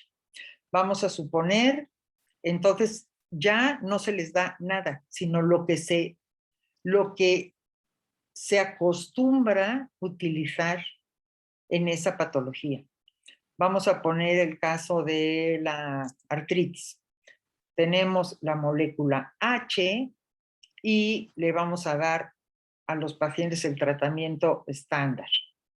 Entonces, ¿cuál es el tratamiento estándar? Pues un antiinflamatorio. Entonces, le vamos a dar un antiinflamatorio, el que se use, a una parte de los pacientes y a los otros les vamos a dar la molécula H. O sea, no es que se les deje sin nada, sino que se les va a dar no solamente pues cualquier cosa, sino el tratamiento que sirve en forma estándar. Esa es la mayoría de los protocolos. Vamos a suponer que no existe tratamiento estándar. Vamos a suponer que tenemos unos pacientes, por decir una cosa, de ébola, ¿no? Y tenemos la molécula H y no hay tratamiento para el ébola. Entonces, en ese caso, ¿qué vamos a hacer? Entonces, como no hay tratamiento para eso, podemos usar la molécula H y aquel medicamento, podríamos decir, que se está usando en forma estándar, aunque no sea el específico, pero que ayuda a ese paciente. Vamos a suponer que en el caso del ébola, ¿verdad? Se les está dando, no sé qué se les da en ébola, pero se les está dando, por decir una cosa, un antipirético. Entonces, pues no se les está dando nada más, o si ponemos, por ejemplo, el COVID, ¿no? Que antes, y sigue sin haber casi tratamiento, pero no había tratamiento, entonces, pues nada más se le estaba dando, por decir una cosa, Tylenol. Entonces, no es un tratamiento así como si dijéramos wow, pero es el único que se estaba dando como tratamiento estándar, entonces se da la molécula H contra Tylenol. Bueno, ¿en qué casos se puede usar solamente la molécula H? En aquellos casos en que cause daño mínimo y no haya tratamiento para eso, y que cause daño mínimo. Generalmente, pues esto es un poquito difícil de encontrar, pero tiene que ser algo. A nosotros nos han tocado protocolos, por ejemplo, de subir la concentración de oxígeno, por ejemplo, en las incubadoras. De, por ejemplo, ponerles unas gotitas protectoras a los bebés al nacimiento para prevenir algunos tipos de infección y que no haya tratamiento previo, o sea, no para la gonorrea, ¿verdad? Y pues son cosas así bastante banales que se pueden permitir y con un control preciso. Pero para enfermedades, por ejemplo, graves, sí se puede dar placebo solamente contra el tratamiento, aunque no sea semejante, pero el tratamiento que tenga esa enfermedad. Yo creo que el caso del COVID está bastante sencillo. O sea, no hay un buen tratamiento, pero al principio ni siquiera había. Entonces, ¿contra qué lo vamos a cruzar? Pues contra el uso del Tylenol, ¿verdad? Y entonces, eso es lo que se da. No se deja desprotegidos a los pacientes. Entonces, no sé si quedó claro lo de placebo, y está en Helsinki y está en FIOMS también. Sí, quedó claro. Bueno, Sí quedó claro. de mi punto de vista, también pudiera ser que al mercado quiera salir un medicamento, a lo mejor una molécula mejorada o una combinación del medicamento como placebo se aplica la molécula que ya está comercializada, con la mejorada o con una combinación. A ver, no entendí bien. A ver, ¿se quiere sacar una nueva indicación de una molécula? ¿Eso es lo que quieres decir? Bueno, un ejemplo, un antiviral para un paciente con citomegalovirus, un ejemplo. Allá hay un medicamento autorizado. Al paciente no se le puede dejar sin tratamiento, sin antiviral. Entonces, como placebo, se va a utilizar esa sustancia que ya está comercializada y como sustancia de protocolo de investigación es la molécula mejorada. Obvio, se utilizan los protocolos doble ciego, en donde no saben qué molécula le toca, pero es un paciente que no se puede dejar sin tratamiento y de alguna forma se sustituye el placebo con una molécula ya existente. Sigue el tratamiento, pero pues a otros se les da la molécula mejorada, ¿no? Claro, es lo que estoy diciendo. Se le da el tratamiento estándar contra la molécula en investigación. El tratamiento estándar, que puede ser muy variado, pero es el tratamiento que se usa, que está indicado por precisamente una buena práctica médica contra el medicamento que está en estudio. Sí, pues es lo mismo que estamos diciendo, sí, eso es. Bueno, ok. ¿Alguna duda de esto para pasar a la protección post-protocolo? No. No, ningún. Ok.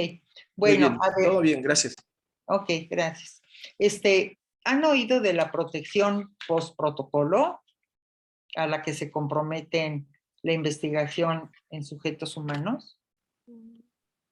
Hemos escuchado el seguimiento.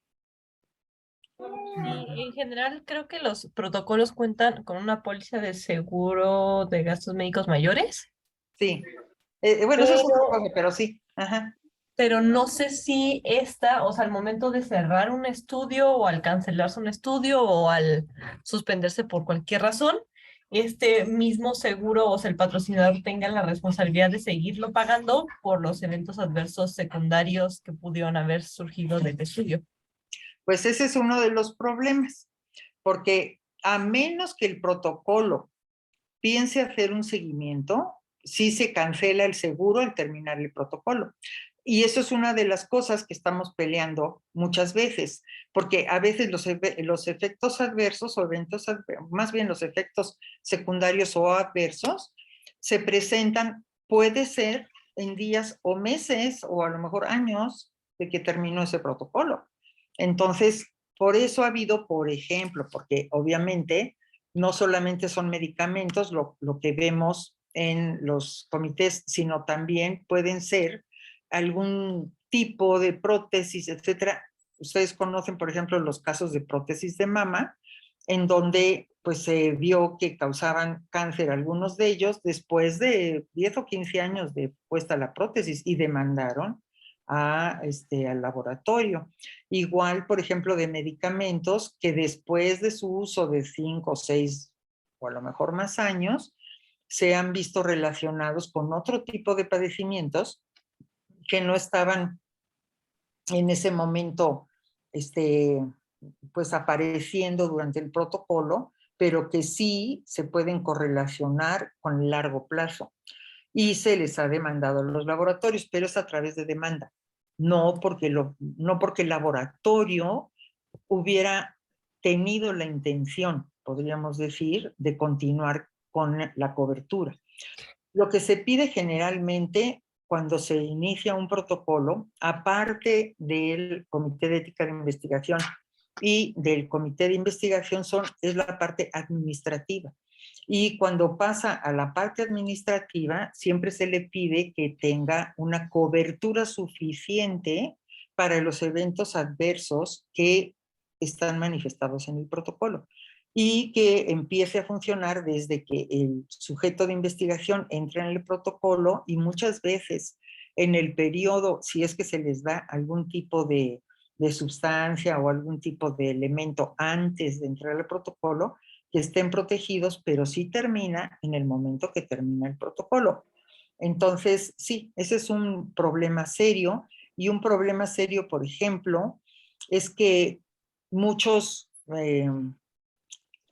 coberturas que se les dan de servicios médicos a veces no cubren todo lo que podrían tener de eventos adversos. A nosotros nos tocó, por ejemplo, un protocolo en el cual se estaban reportando que a largo plazo podrían producir cataratas y no estaba dentro de la cobertura, por ejemplo, la operación de cataratas, ni estaba considerado que hubiera una revisión oftalmológica frecuente para este tipo de pacientes. Entonces tuvo que solicitar que cada 3 meses estuviera haciendo una revisión por oftalmólogo y que en caso de presentar algún tipo de, o sea, una catarata que requiriera intervención, la tenía que pagar el laboratorio, pero no estaba considerada al principio. Sí lo aceptaron, pero eso es porque se gestionó por el Comité de Ética de Investigación. Por eso les digo, hay que revisar las cosas como si fueran para uno, ¿verdad? Entonces, sí se aceptó, pero no estaba considerado al principio, y si a uno de los pacientes luego tenían cataratas, pues a ver qué le iba a pasar, ¿verdad? Entonces, sí hay que ver eso, que tenga la suficiente cobertura. Una de las cosas que no cubren la mayoría de los seguros de gastos médicos mayores son aquellas que se ocasionan por algún tipo, por ejemplo, de, no diría exactamente que mala práctica, pero sí es una falta de, quizás de que a las personas que están a cargo de ese protocolo no han tenido pues una enseñanza adecuada. Por ejemplo, a cada rato nos mandan cartas de que hubo algún tipo de alteración en el protocolo, porque a la enfermera se equivocó y tomó mal la muestra y se le tuvo que dar 2 piquetes a la persona. Que se bajó la temperatura del refrigerador y entonces las muestras no estuvieron a la temperatura que estaba. Que fue un día festivo y entonces les tocaba poner no sé qué medicamento y entonces se les puso 2 días después. O sea, cosas así que se tienen que reportar porque sí tienen que ver cualquiera de esas eventualidades con la calidad del protocolo. Pero hasta ahorita no nos ha tocado que por ese tipo de fallas haya algún tipo de lesión grave. Pero, por ejemplo, falta de medicamentos o que se han equivocado de las dosis del medicamento, que nos ha tocado que les han puesto doble medicamento, no les ha pasado nada, ¿verdad? Pero a lo mejor podría pasar. Eso, las coberturas de gastos médicos mayores no la cubren. Entonces, en un hospital que estamos pidiendo que la cobertura cubra posibles eventos secundarios que nos estén reflejando no como patología, sino como el manejo del sujeto de investigación en forma inadecuada. Entonces, sí, pero sí, obviamente se tiene que tener un seguro de gastos médicos. Sí se termina, cuando termina el protocolo o cuando ese paciente sale del protocolo. Doctora, yo aquí tengo una duda. Si el evento surgió durante el estudio, o sea, fue un evento que el patrocinador reconoció como un AESI, y además de esto sí le estaba cubriendo. Termina el estudio y lo deja de cubrir. Entonces, ahí es responsabilidad del sitio o del patrocinador de pagar el evento. O sea, bueno, la continuación del evento. Del patrocinador. Porque al final de cuentas, el investigador principal, bueno, a ver, el sitio de investigación, es que vamos a definir. Una cosa es un sitio privado de investigación, donde se hacen investigaciones fuera del hospital, no sé si te refieres a eso, o las hospitalarias. Cuando son centros de investigación que no están en hospital, tienen que tener un convenio con un hospital y para precisamente tender la atención de este tipo de pacientes. En el caso que tú me estás diciendo, según yo entendí, el paciente presentó eventos adversos posteriores a la salida del protocolo, ¿es así? No, durante el estudio. Sí, ok. Pero aquí, o sea, al momento, suponiendo que el paciente quisiera demandar, ¿no demandaría más bien al investigador principal, que es el responsable del estudio, o a la farmacéutica, o a los dos? A ver, yo creo que te digo, depende del sitio, porque cuando se hacen los protocolos y ese personal está dentro del hospital, el que es responsable primario es el investigador principal. Pero el investigador principal, podríamos decir que es por decir una cosa, es como un empleado de la farmacéutica, si esto es de una farmacéutica. Eso es una de las posibilidades. Entonces, a final de cuentas, la farmacéutica tiene que responder al investigador principal y a la vez al sujeto de investigación en el hospital que se supone que están trabajando y donde está la cobertura. Entonces, ese es un caso. El otro caso es que sea un hospital en donde, vamos a suponer, el Instituto Nacional de Cardiología, y están haciendo ahí, en el Instituto Nacional de Cardiología, una investigación con un investigador del Instituto Nacional de Cardiología.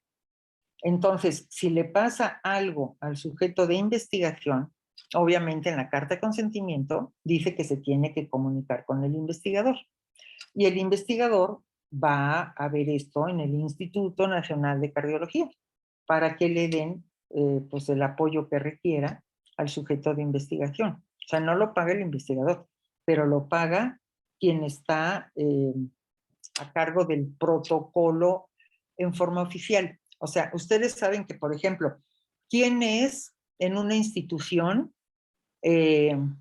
a final de cuentas, en una institución, quién es el responsable de lo que se haga en esa institución en investigación? ¿Quién es? El estudio es el investigador principal. No. Es el director del instituto. Es el director. O sea, el director del hospital, del instituto o de donde sea, ese es el que está permitiendo que ahí se hagan las investigaciones y él es el responsable legal final, no es el investigador principal. Por supuesto que tendrá una carga de prueba, ¿verdad? Pero a final de cuentas, quien tiene que responder legalmente es el director de esa institución. Si es, por decir una cosa, el hospital, a ver, yo no sé, el ABC de Interlomas, pues el director del hospital de Interlomas es el responsable de las investigaciones que se hagan allí legalmente. Entonces sí, por supuesto, es el director. Entonces, es la institución la que responde. Claro que ya se verá si todo eso fue culpa del investigador, eso ya es algo interno. Pero ¿quién le va a responder al sujeto de investigación? La institución, llámese a través del director. Entonces, eso es una cosa es que sea fuera del hospital, o sea, una investigación que sea internacional y que se está haciendo en un hospital, es la misma cadenita. Nada más que en este caso, el investigador, o sea, el director de ese hospital sigue siendo el que legalmente le corresponde, pero el que va a pagar, se supone, porque así está convenido en los protocolos, es la farmacéutica que está haciendo ese protocolo. Si no es de farmacéutica, porque como les digo, lo están haciendo en el Instituto de Cardiología, con medicamentos del Instituto de Cardiología, con pacientes de cardiología, y el investigador principal es de cardiología, tiene que hacer frente a través del director. Si es un centro privado de investigación, pues el centro privado de investigación tiene que tener un convenio con algún hospital, porque el centro, el director de ese centro es el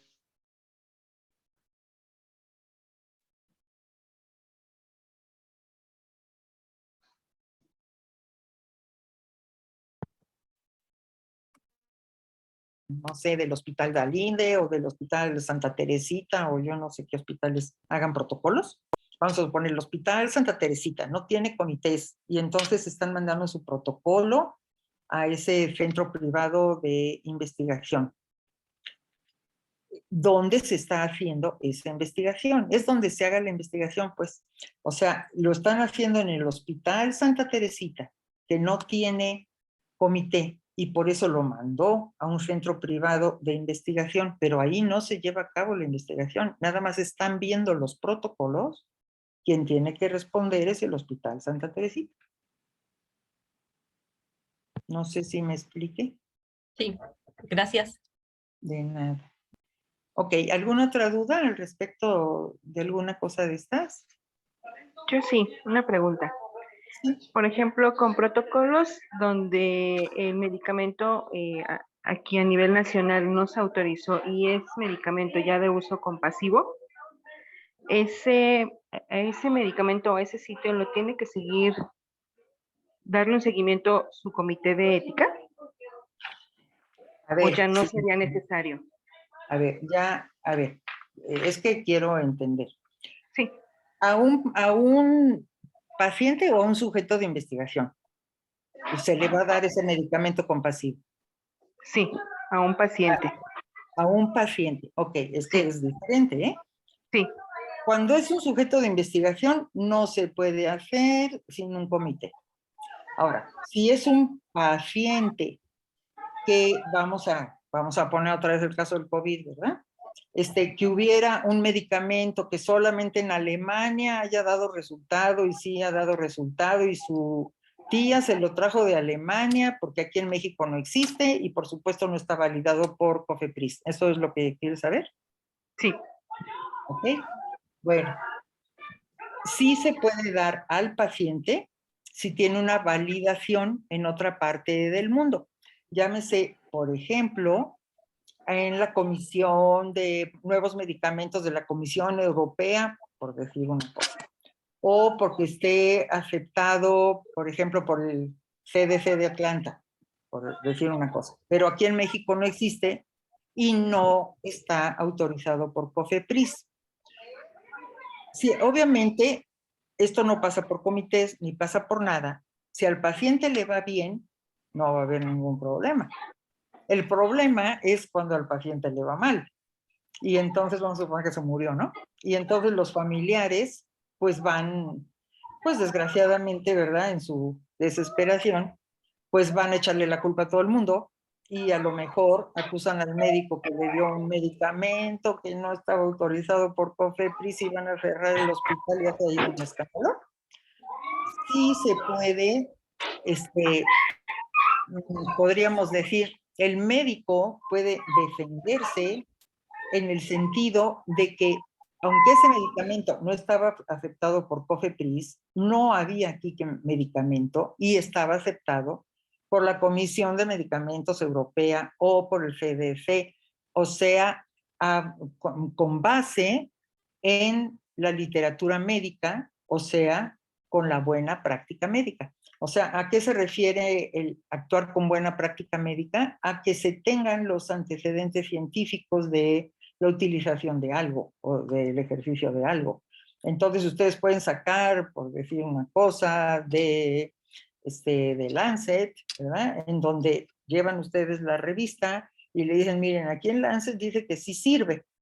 Y dicen que sí sirve para esta patología y además en la revista del British Medical Journal, aquí le traigo, que dice que sí está muy bien, pero solo está en Alemania y todavía no lo traen, y cómo se lo trajeron, y pues era un caso desesperado, pues se utilizó.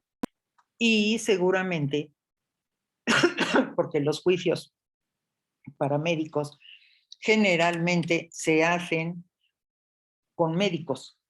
precisamente para que entiendan la problemática que se tiene en la profesión, porque en la profesión médica no es 2 más 2, 4. Entonces, muchas veces 2 más 2 son 3, a veces 2 más 2, 5, hace uno las cosas lo mejor posible, el mejor paciente y no sale, ¿verdad? Entonces, según la buena práctica médica, uno se puede defender. Entonces, sí se puede dar.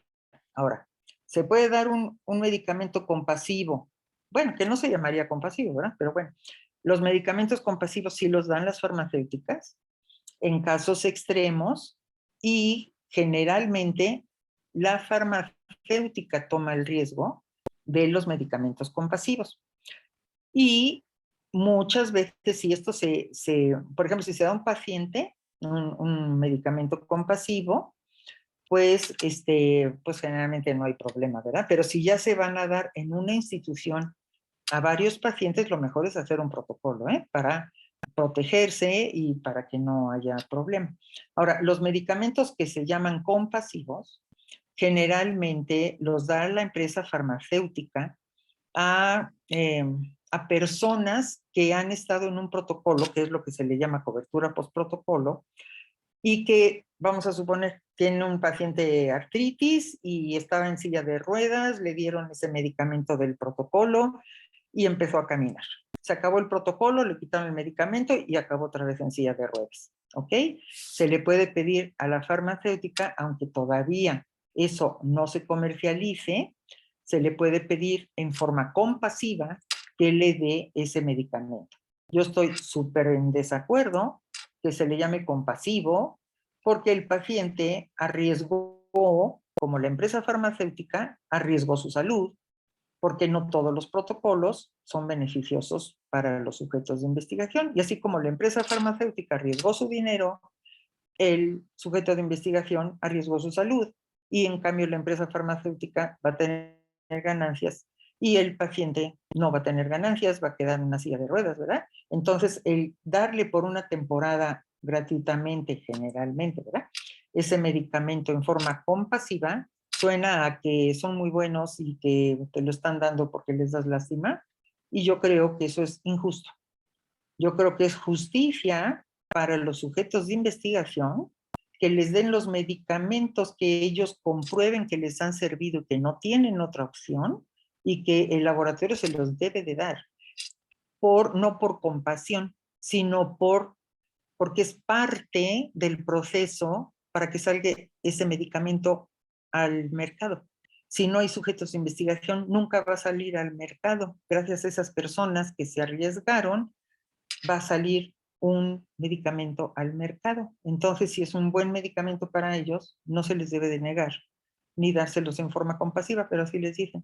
Entonces, eso también está en Helsinki, no nos da mucho tiempo ya para seguir hablando de esto, pero sí se les puede dar por el tiempo que el laboratorio lo considere, o sea, para lo que les alcance su compasión.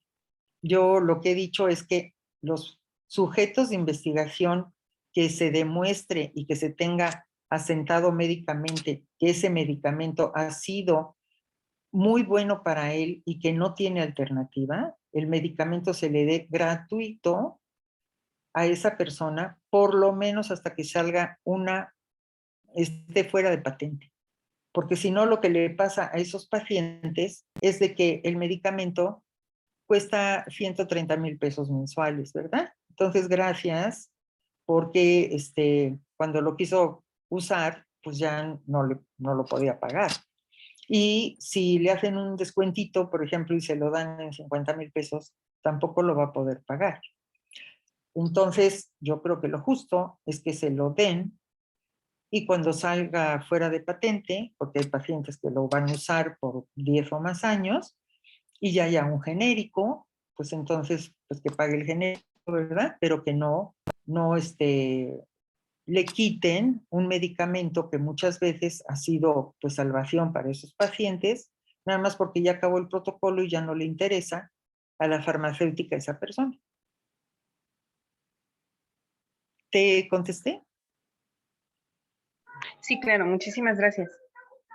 Ok, pues bueno, ya estamos acabando.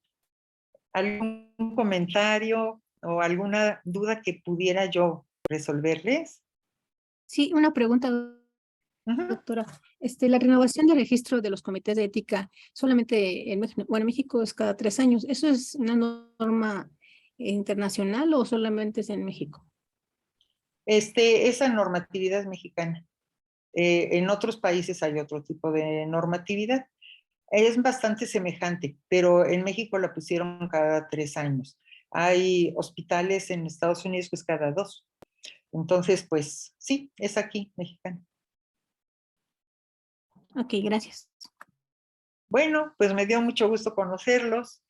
Les deseo mucha suerte en su comité de ética de investigación. Siéntanse importantes porque lo son, porque ustedes pueden hacer muchos cambios a favor de los pacientes y porque pueden hacer que se hagan investigaciones bien hechas. Y eso, la verdad, es algo no solamente importante para los sujetos de investigación, sino para todos nosotros, porque todos nosotros algún día vamos a necesitar algún medicamento. Entonces, bueno, pues yo creo que es un papel muy importante estar en un comité de investigación y pues yo les deseo mucho éxito. Nos Muchas vemos. gracias, doctora. Muchas Muchas gracias. gracias. Hasta luego. Que les vaya muy bien. Hasta luego. Bye. Bye. Bye. Gracias.